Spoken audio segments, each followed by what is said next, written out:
Deleting directories on Linux, a beginner's guide with a twist of controversy. The Linux learning curve can be a tricky path, especially when it comes to file management.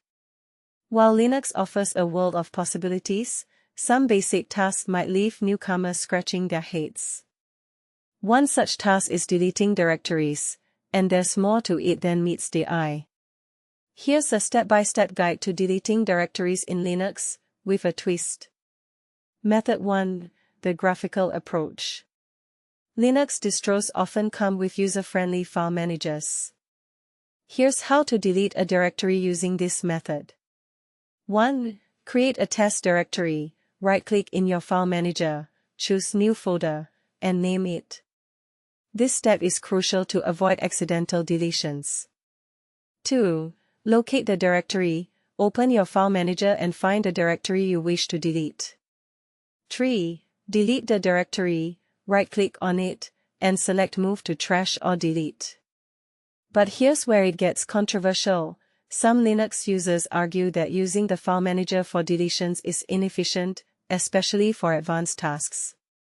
They prefer the command line, which brings us to Method 2, the command line way. 1. Open your terminal. 2. Navigate to the directory's location.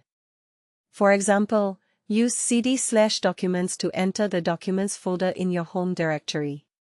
3. Use the rm command, rmrf directory_name, will delete the directory and its contents. The rf options ensure it's recursive and forced. A word of caution, the command line is powerful, and mistakes can be costly. Always double-check your commands before hitting enter. Bonus method, secure deletion. For sensitive data, a simple delete might not be enough. Here's an extra step for security. 1. Use the shred command.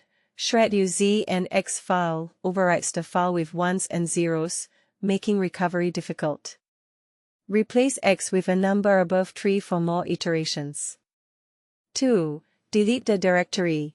After shredding all files, use method 1 or 2 to remove the directory. The debate. Some argue that overwriting files with shred is overkill for personal use. Is this extra step necessary, or is it just paranoia? Share your thoughts in the comments.